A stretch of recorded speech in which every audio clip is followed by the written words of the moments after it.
लाहौर के बाजार में स्वामी रामतीर्थ घूमने निकले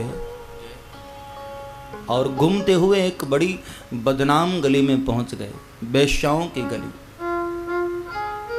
शाम का समय है और एक वेश्या अपने छत पर बड़ी ही खूबसूरत श्रृंगार किए हुए खड़ी है और बाबा स्वामी रामतीर्थ अपनी मस्ती में घूमते उधर से गुजरे और अचानक बाबा की नजर उस वेश्या पर पड़ी और बाबा के कदम वहां रुक गए, आगे न बढ़ पाए कदम।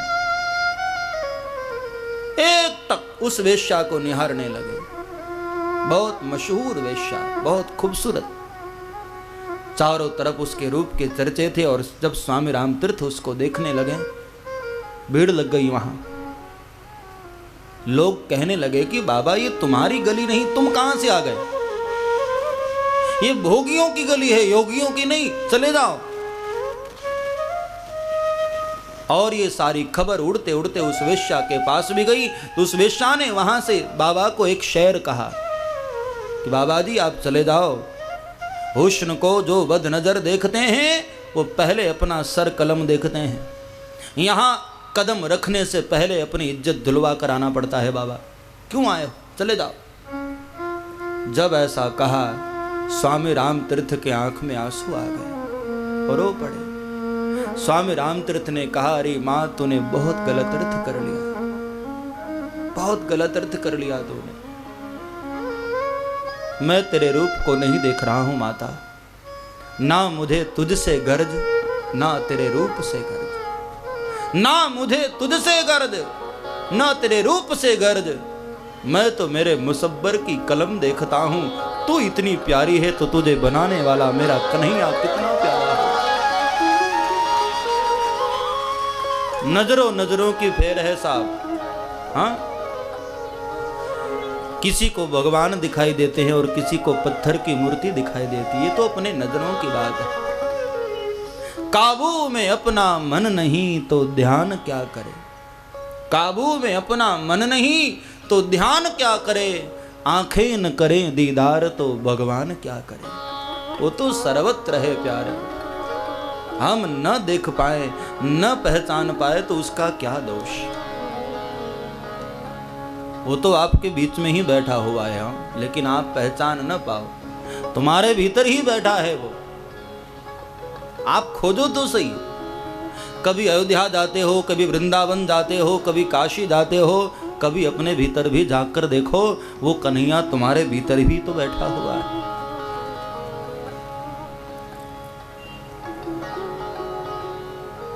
अपने माता पिता के चरणों में उसको ढूंढो, वहां बैठा हुआ है। हम पहचान न पाए तो उसका क्या दोष। भोलेनाथ ने बहुत समझाया कि देवी ये ईश्वर ही है। इस वक्त मानव लीला कर रहे हैं ना, इसलिए रो रहे हैं। सती बार बार अपनी जिद पर अड़ी हुई है कि यदि ये ईश्वर हैं तो रो क्यों रहे हैं। आनंद का सागर भला कभी रोता है। समझा समझा कर भोलेनाथ थक गए, लेकिन सती नहीं समझी। एक व्यक्ति कह रहा था कि 3 लोग दुनिया में ऐसे होते हैं ना, जिनको समझाने का कोई फायदा नहीं। भाई लोगों का अनुभव होगा, ये 3 कभी जिद कर लेना तो हाथ जोड़ लेना चाहिए। याद आया कौन कौन है 3? पत्नी, परिवार, पड़ोसी। घर वाली जिद कर लेना कि ये ऐसा है तो हाथ जोड़ लेना चाहिए कि हाँ माता तू ठीक है, ऐसा ही है। पत्नी को समझाना बड़ा मुश्किल है। धौलपुर की बात नहीं कर रहा हूं, आप सब लोग समझदार। परिवार, अपना परिवार जिद कर ले कि ऐसा होना चाहिए, ऐसा है। आप कुछ समझाने जाओगे ना तो आपको सुनने को मिलेगा, अरे तुम चुप रहो, कपड़े पहनने हमने सिखाए हैं तुम्हें। वैसी ऐसी बातें सुनने। पड़ोसी को समझाने जाओ तो पड़ोसी कहेगा मेरे सामने कल बगैर कपड़े के घूमते थे, हाँ समझाने चले हो। 3 को समझाना बहुत मुश्किल है। भोलेनाथ जैसा महापुरुष भी हाथ जोड़ दिया, सुनहु सती तब नारी स्वभाव। मुनि धीर जोगी सिद्ध संतत विमल मल नहीं ध्यावहि। मुनि धीर जोगी बड़े बड़े मुनि महात्मा लोग जिनका ध्यान करते हैं, ये वही है प्रभु। विमल मन जेहि ध्यावहि। कही नेति निगम पुराण आगम आसु कीरति गावहि। कहि नेति निगम पुराण आगम जासु कीरति गावहि। सोई राम व्यापक ब्रह्म भुवन। श्री राम व्यापक ब्रह्म भुवन। राम व्यापक ब्रह्म भुवन।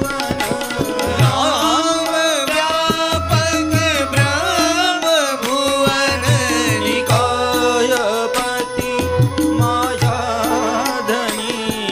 निकायपति मायाधनी। निकायपति मायाधनी। निकायपति मायाधनी। अवतरे अपने भगत हित निज तंत्र नित रघुकुल मणि। अवतरे अपने भगत हित निज तंत्र नित रघुकुल मणि। रघुकुल मणि। रघुकुल मणि।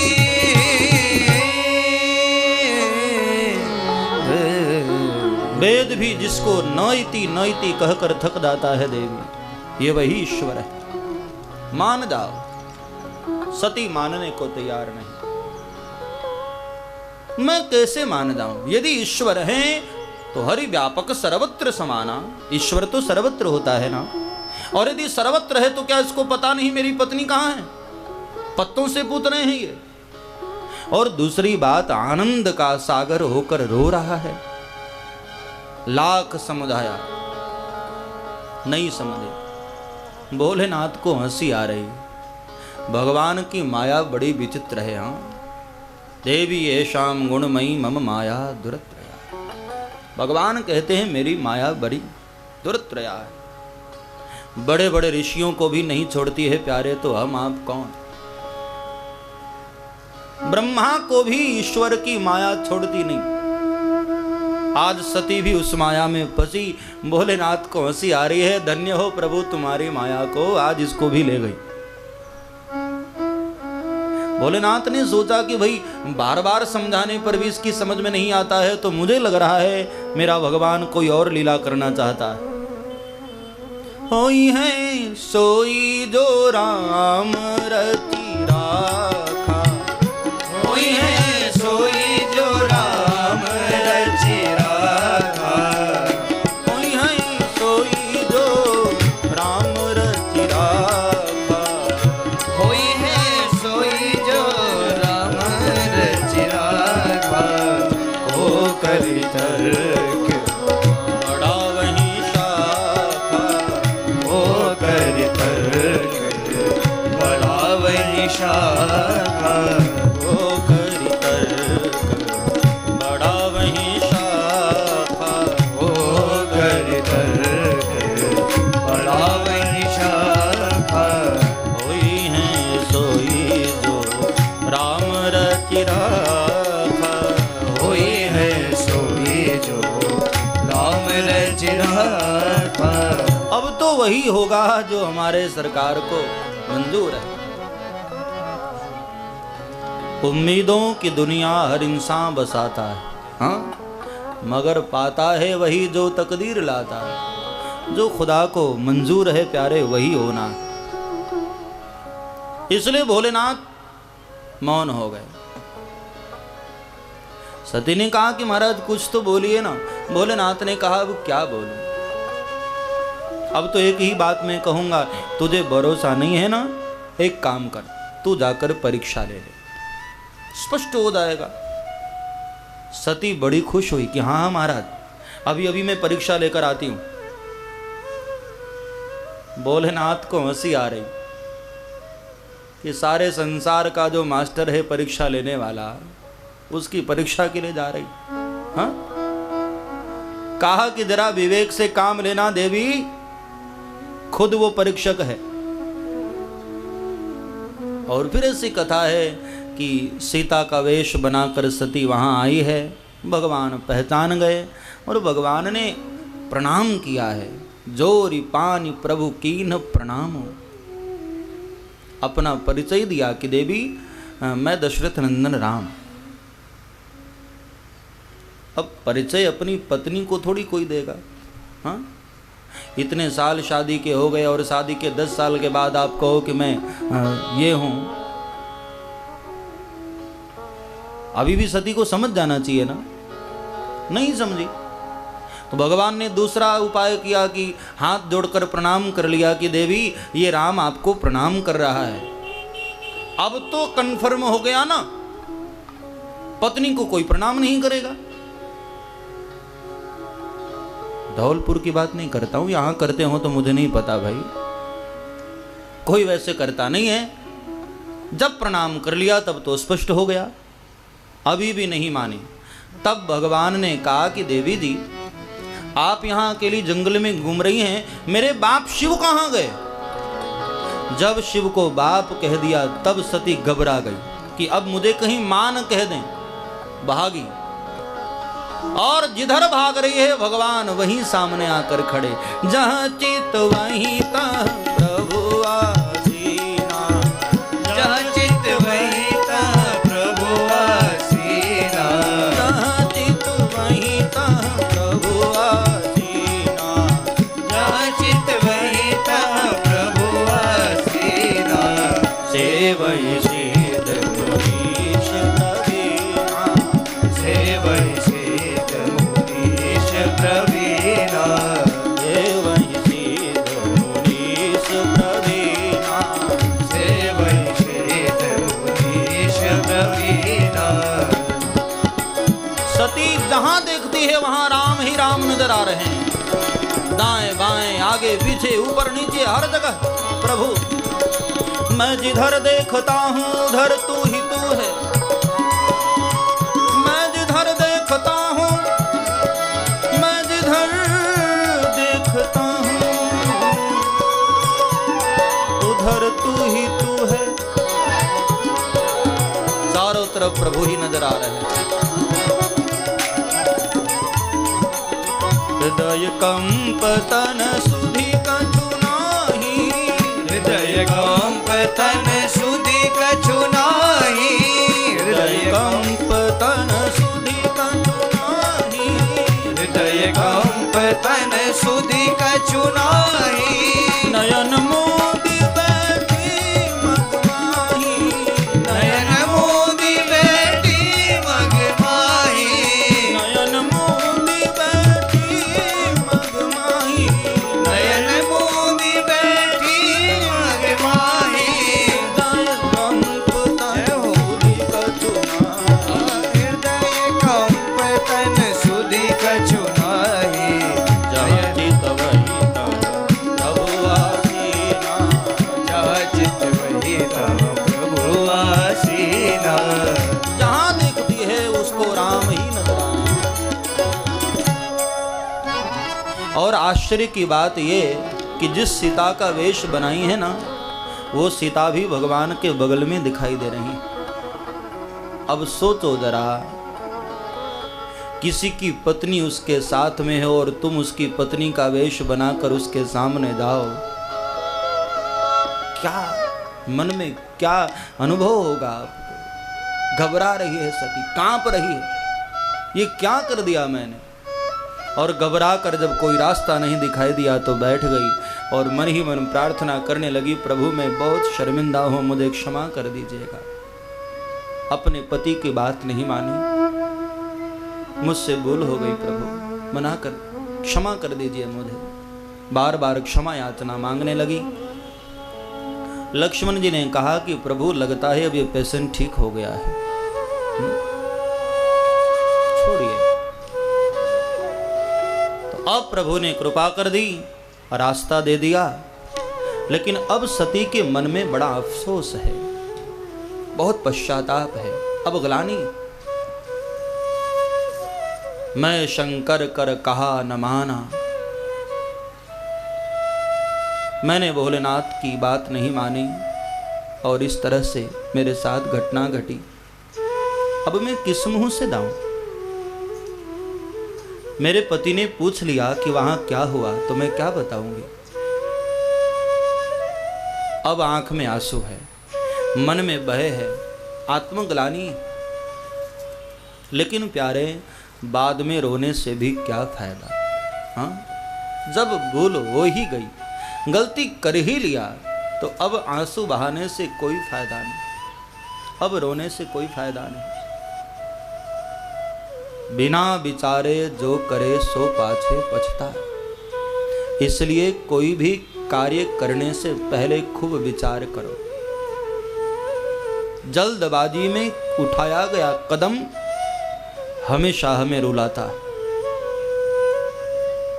आप देखो सुंदरकांड में हनुमान जी महाराज का चरित्र क्या अद्भुत दर्शाया है बाबा तुलसी ने। कोई भी कार्य करने से पहले हनुमान जी महाराज ने विचार किया, करई विचार करऊ का भाई, और अगले ही क्षण अति लघु रूप पवन सुत लेना। पहले विचार फिर कदम बढ़ाया। तो किसी भी कार्य से पहले विचार, खूब विचार करो, मंथन करो, बुजुर्गों से पूछो, बड़ों से पूछो, सलाह लो, ऐसा करूं, सबको पूछकर फिर कदम बढ़ाओ। बिना विचारे जो करे सो पाछे पछताए। असल में आप भी जानते हैं इस बात को कि पाप जब इंसान करता है ना तो उसको बड़ा सुख मिलता है, क्योंकि पाप की शुरुआत बड़े सुख से होती, बड़ा लुभावना है वो, लेकिन उसका अंत दुखदाई होता है प्यारे, अंत बुरा होता है। और धर्म का मार्ग ऐसा है मेरे भाई बहन, शुरुआत इसमें जरूर तकलीफ से होती है, लेकिन अंत उसका सुखद होता है। धर्म का मार्ग हमेशा अंत में सुखदाई होता है। हंस हंस के किया गया पाप रो रो करके भुगतना पड़ता। इसलिए ऐसा कार्य कभी मत करो मेरे भाई बहन जिस कार्य के अंत में हमें रोना पड़े। ध्यान पूर्वक आप इस बात को उतार लें। कोई भी कार्य ऐसा मत करो जिस कार्य के अंत में तुम्हें रोना पड़े, और अंत बुरा हो गया तो सब बुरा हो जाता है। हाँ, कोई विद्यार्थी शुरुआत के क्लास में, कक्षाओं में फर्स्ट हो जाए और अंतिम में जाकर के उसकी डिग्री थर्ड हो जाए तो उसकी सारी मेहनत बेकार हो जाती। अंतिम डिग्री ही तो देखी जाती। हाँ, 10th क्लास में आपके कितने परसेंटेज आए कोई नहीं देखेगा, अंतिम डिग्री आपकी क्या है वही सब देखेंगे। अंतिम में आपके मार्क्स कम हो जाए, परसेंटेज कम आ जाए, सारी मेहनत आपके बेकार जाती। इसलिए अंत सुधारो। हाँ,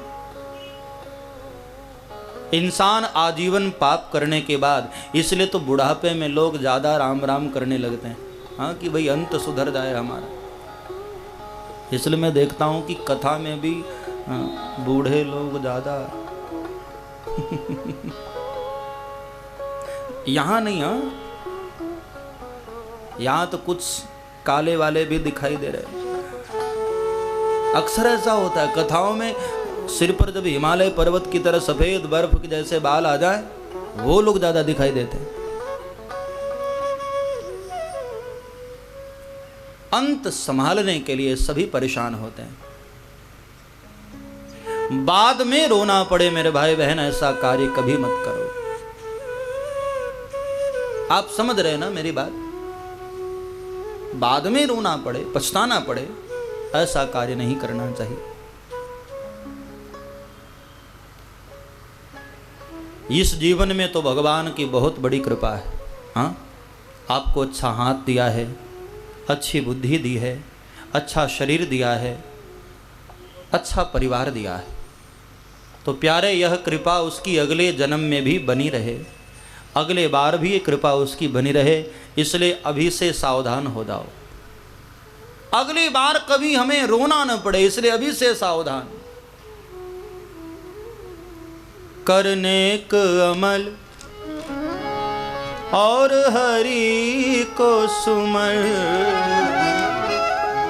करने का अमल और हरि को सुमर, उत्पात न कर, उत्पात न कर, उत्पात न कर, उत्पात न कर, उत्पात न कर, उत्पात न कर, उत्पात न कर।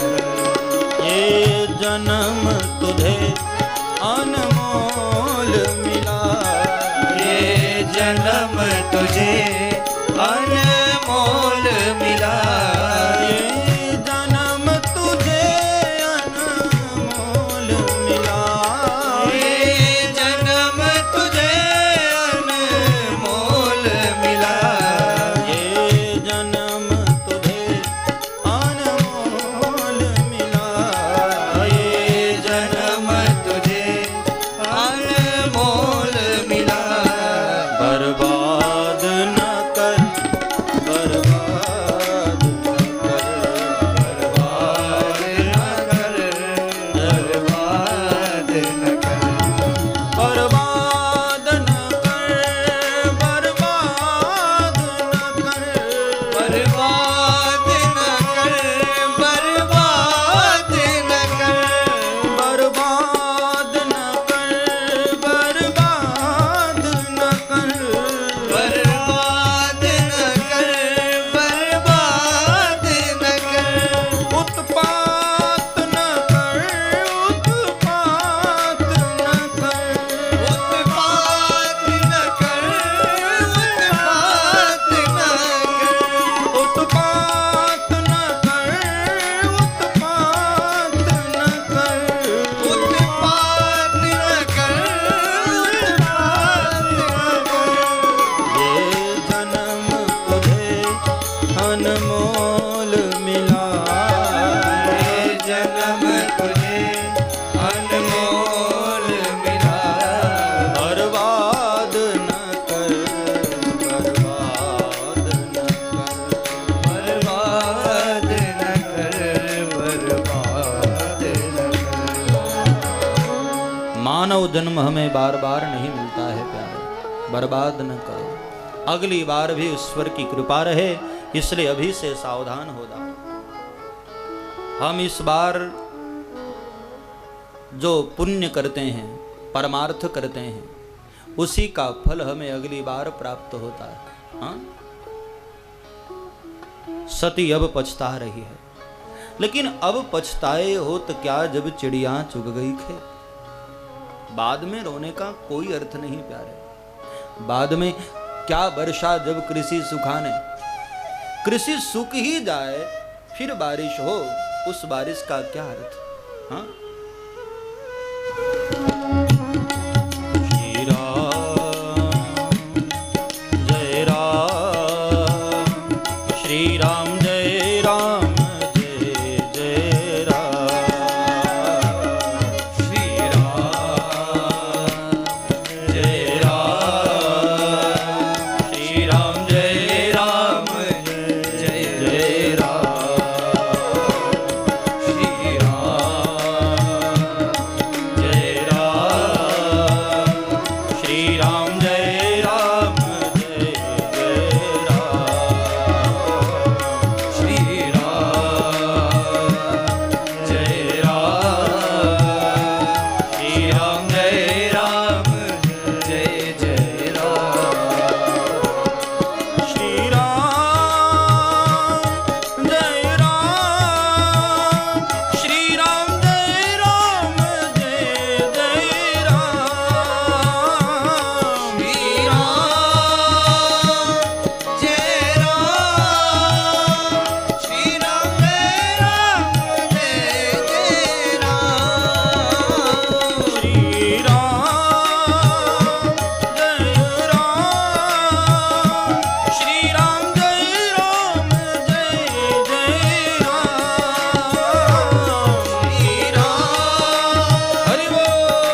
सती भगवान का परीक्षा लेकर चली है भोलेनाथ के पास, और भोलेनाथ दूर से देखे कि सती आ रही है तो दौड़कर भोलेनाथ सती के पास गए, और आते ही सती को पूछा कि देवी अब ठीक हो ना?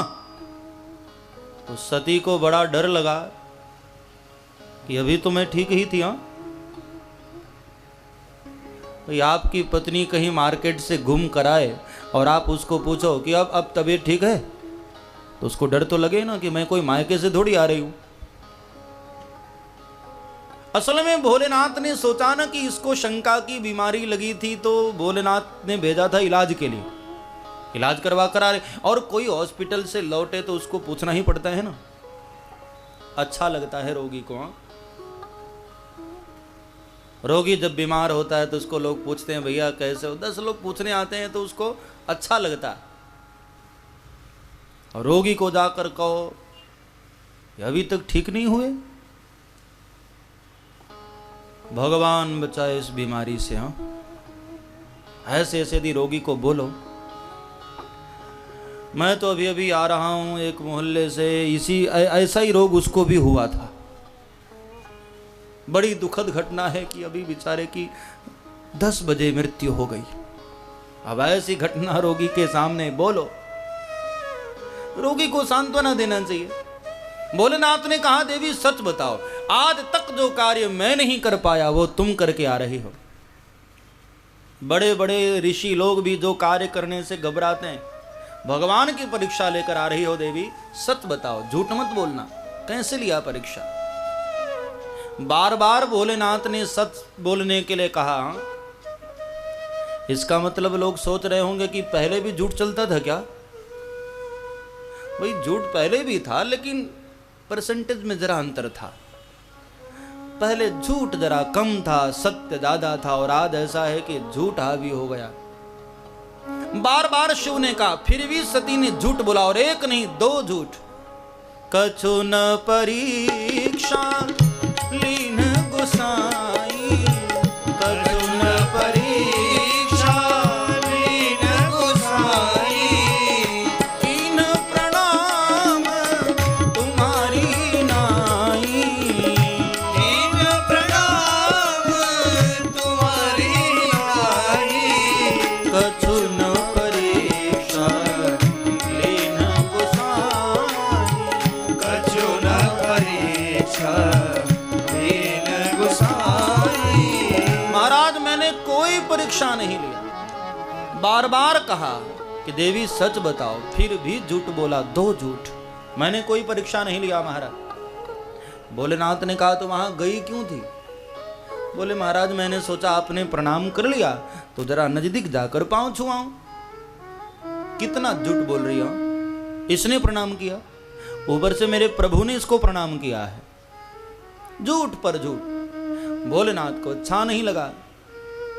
भाई कोई गलती बर्दाश्त करे तो कहां तक, एक हद होती है। हद से ज्यादा सहन करने का मतलब है अपराध को बढ़ावा देना। सहन करो लेकिन हद से ज्यादा नहीं। भगवान ने शिशुपाल की 100 गालियां बर्दाश्त की, 101वीं गाली जैसे ही दिया तो सुदर्शन चल गया। तो किसी ने पूछा कि भाई जो इंसान 100 गालियां सहन कर सकता है तो एक और सहन करने में क्या जाता है, 101 सहन कर ले। बात सहन की नहीं मेरे भाई बहन, 100 गाली हद हो गई। हाँ, हद से ज्यादा सहन करने का मतलब है अपराध को तुम बढ़ावा दे रहे हो, फिर उसको दंड मिलना ही चाहिए। और देखो एक भूल हो जाए ना तो परमात्मा के सामने उसको कबूल कर लेना चाहिए कि हाँ भूल हुई। एक भूल करने के बाद अक्सर ऐसा होता है कि हम उसको छुपाना चाहते हैं ना तो कई झूठ बोलने पड़ते हैं।